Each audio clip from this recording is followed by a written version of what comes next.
घने जंगल के बीच ये एक अजीब सी जगह थी। शहर से कई किलोमीटर दूर इस जंगल तक लोगों का आना जाना बिल्कुल भी नहीं था, पर फिर भी जंगल के बीचों बीच झोपड़ी नुमा बने हुए एक कमरे के अंदर कुछ तो अजीब चल रहा था।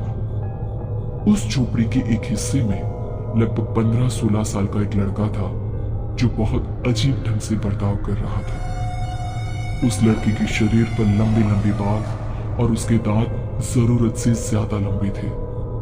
वहीं उसके साथ एक आदमी और था जिसने इस लड़के को लोहे की मोटी चेनों से बांध कर रखा था। वो और कोई नहीं बल्कि डॉक्टर राणा ही थे, जो शहर से दूर उस सुनसान खतरनाक जंगल के बीचों बीच अपनी एक सीक्रेट लैब बनाकर कुछ तो खतरनाक कर रहे थे। अब उन्होंने एक बड़े इंजेक्शन में लाल रंग की कोई एक दवा भरी और उसे उस लड़के की बाजू पर लगा दिया।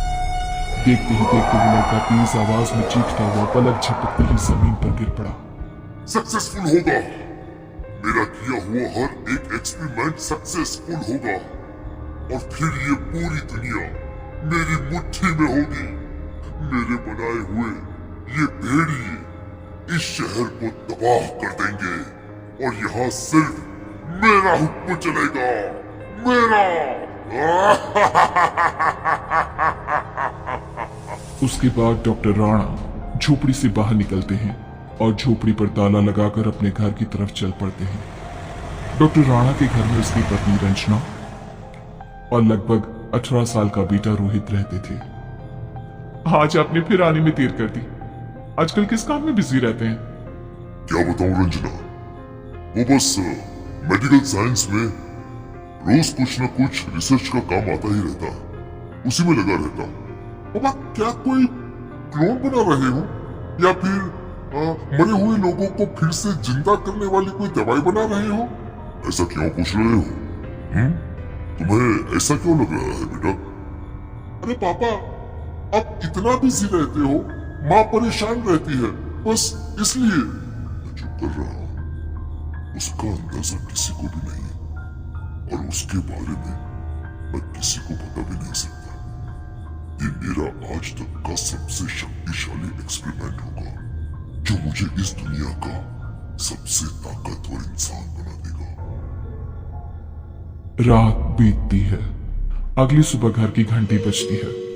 दरवाजे पर एक लगभग 17 साल की लड़की खड़ी होती है जो उनके घर काम करने आई थी। अरे रंजना, ये बच्ची कौन है?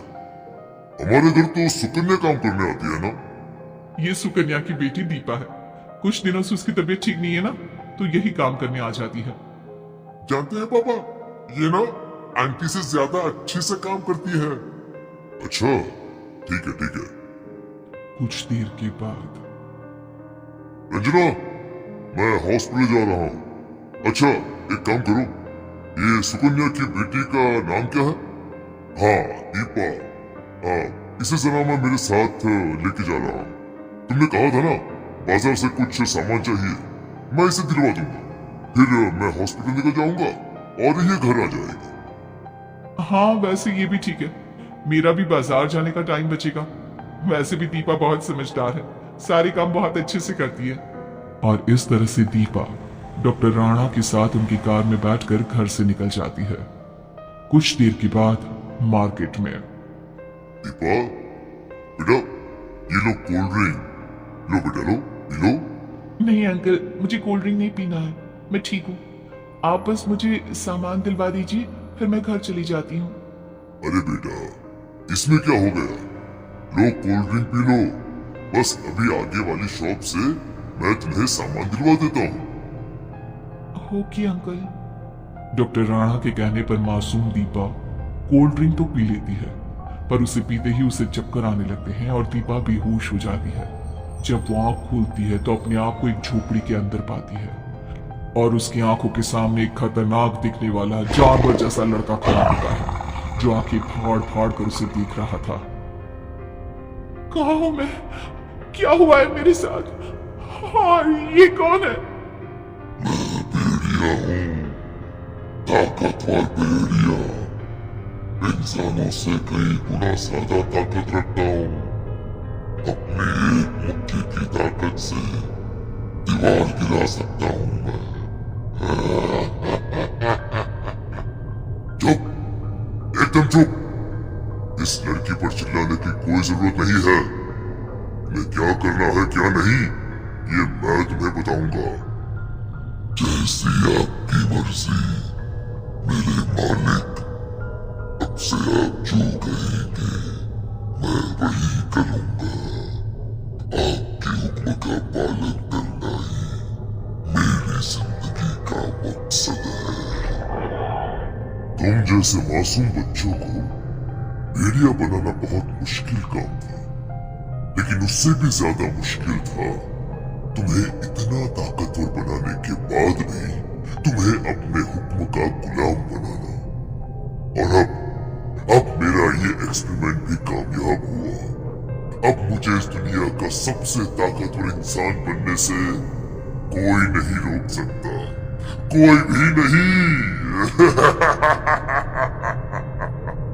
अंकल, अंकल क्या है ये सब? मुझे घर जाने दीजिए। मेरी मम्मी मेरा इंतजार कर रही होगी, प्लीज। तो करने दो इंतजार।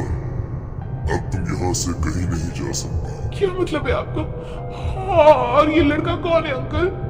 ये लड़का नहीं, मेरा बनाया हुआ मानव भेड़िया है। और अब मैं तुम्हें भी ऐसा ही बना दूंगा।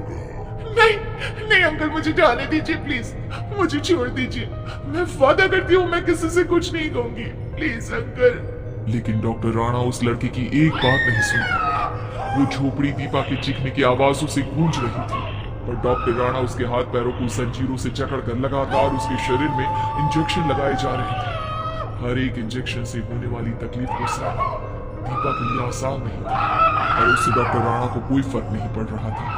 वो बड़ी ही बेरहमी से लगातार एक के बाद एक कई सारे इंजेक्शन दीपा के शरीर में घुट चुके थे, जिसके असर से अब दीपा जमीन पर गिरी पड़ी थी। थोड़ी ही देर में वो तड़प तड़प कर बेहोश हो गई, और उसके बाद डॉक्टर राणा ने अपने द्वारा बनाए हुए उस लड़के भेड़िए को जंजीरों से बाहर निकाला। जाओ, आधी रात को इस शहर में निकलो और जितनी तबाही मचा सकते हो मचा दो।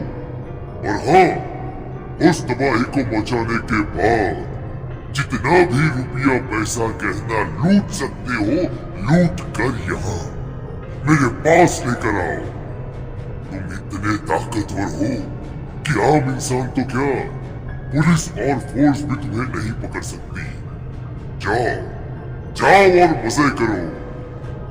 जैसा मेरे मालिक। डॉक्टर राणा दीपा को उसी झोपड़ी में छोड़कर एक बार फिर अपने घर चले जाते हैं। रात बीत जाती है। अगली सुबह घर में सब सामान्य होता है, पर जैसे ही रंजना अखबार पढ़ती है तो उसके होश उड़ जाते हैं। सुनो जी, हाँ आपने सुना क्या? इन दिनों शहर में कुछ अजीब से जानवर देखे जा रहे हैं। मुझे तो बहुत डर लगने लगा है। कई बार तो आप ही रात रात भर घर से बाहर रहते हैं, कहीं कोई मुसीबत में मत पड़ जाना। हाँ पापा, आप तो डॉक्टर हैं, आपको तो पता होगा। ये इस तरह के जानवर, इनका क्या मतलब है? क्या वाकई में ऐसे जानवर इस दुनिया में होते हैं? इस दुनिया में कुछ भी हो सकता है बेटा, कुछ भी। आपको पता है पापा, पुलिस इन जानवरों को क्या पकड़ पाएगी? क्योंकि अखबार में तो लिखा है कि ये बहुत ताकतवर है और इन्होंने कई जगहों पर लूटपाट मचाई है। और जैसे ही पुलिस ने पकड़ने की कोशिश की तो हमला कर वो भाग गए। क्या किसी ने इस तरह के जानवरों को देखा है? मेरा मतलब है कि अखबार में कुछ तो आया होगा ना इनके बारे में। नहीं, एक दो लोगों ने देखा भी, लेकिन उसका भयानक रूप देखकर वो डर से बेहोश हो गए और अब कुछ भी बताने की हालत में नहीं है। इसके बाद डॉक्टर राणा घर से निकलते हैं और एक बार फिर जंगल के बीच बनी हुई उस लैब में पहुंचते हैं। वहां पर उसका बनाया हुआ मानव भेड़िया ढेर सारे रुपए, पैसे और गहनों के साथ बैठा हुआ था। मालिक, ये लीजिए, जैसा आपने कहा था वैसा ही किया है मैंने। जितना लूट सकता था लूट लिया, ये सब आपका है।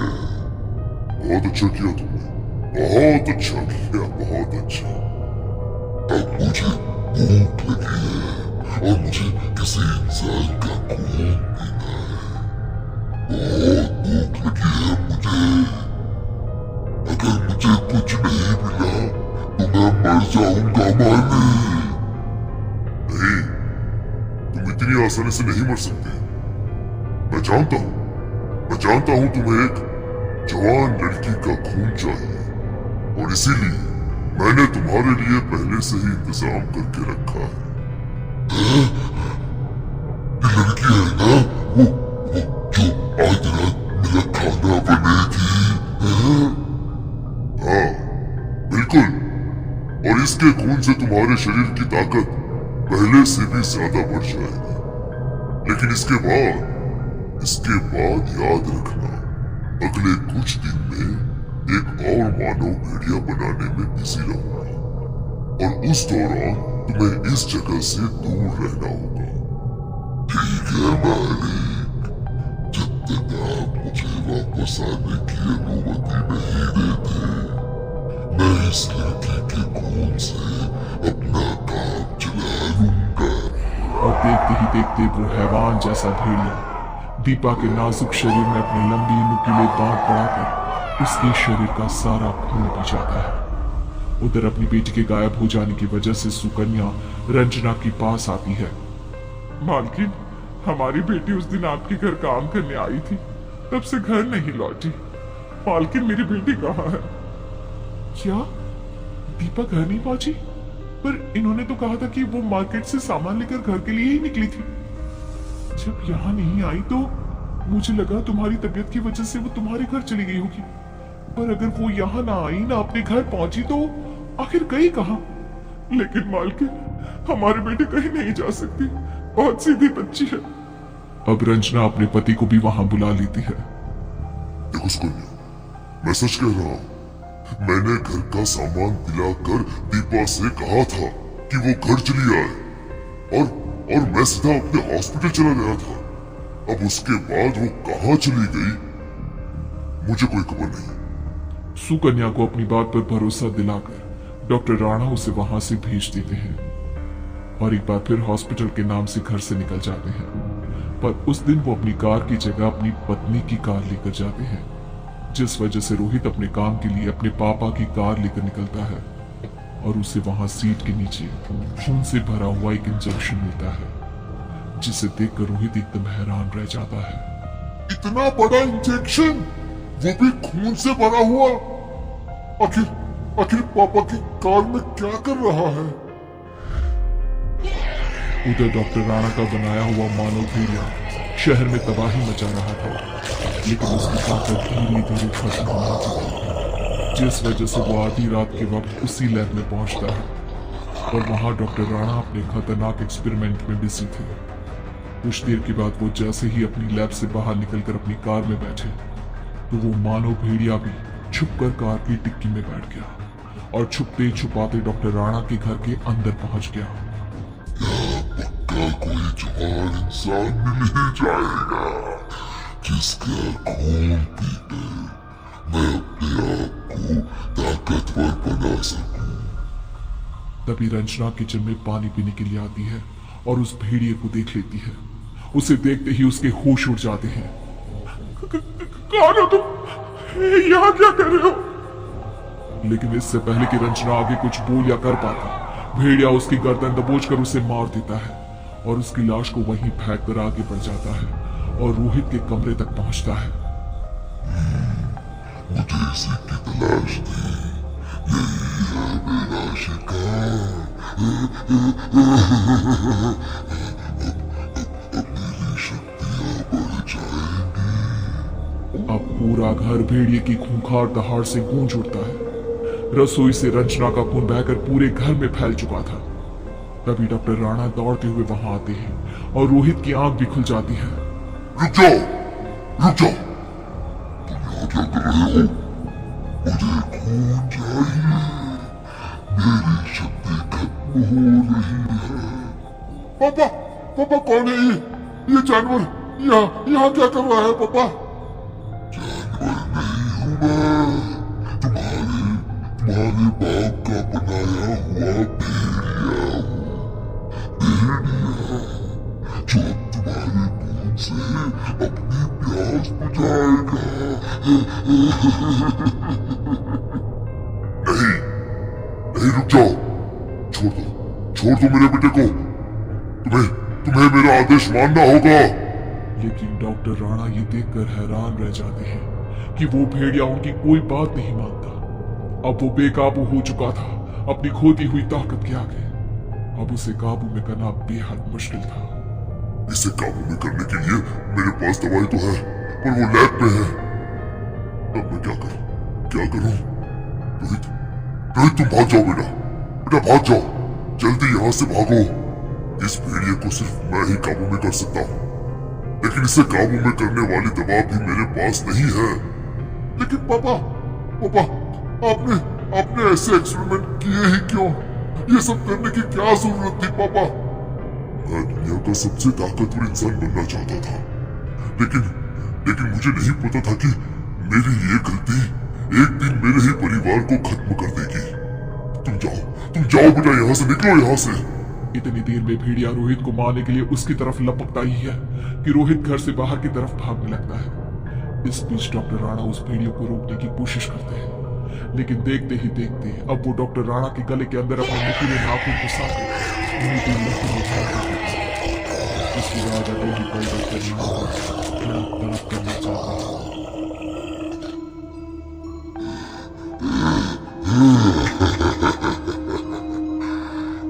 मुझसे कोई नहीं बच सकता। मैं उसका खून पीकर ही रहूंगा। इसके बाद वो भेड़िया अपने हैवानी इरादों के साथ रोहित के पीछे भागने लगता है। रोहित की समझ में कुछ भी नहीं आ रहा था। वो अपने आप को बचाने की कोशिश में डॉक्टर राणा की कार में जाकर छुप जाता है। तभी उसे अपने पापा की कार में मिले खून से भरे इंजेक्शन के बारे में याद आता है। और अब जैसे ही भेड़िया कार के नजदीक आकर रोहित पर हमला करने ही वाला था कि रोहित उस इंजेक्शन को भेड़िए के शरीर में घुसा देता है, जिससे तुरंत ही वो भेड़िया बेहोश होकर जमीन पर गिर पड़ता है। रोहित शांति की सांस लेता है। पापा, ये आपने सही नहीं किया पापा। आपकी एक गलती की वजह से आज लाखों लोगों के परिवार के साथ हमारा परिवार भी खत्म हो गया पापा, खत्म हो गया। अब रोहित बिना कोई देरी किए उस भेड़िए को आग लगा देता है और कुछ ही समय में वो शहर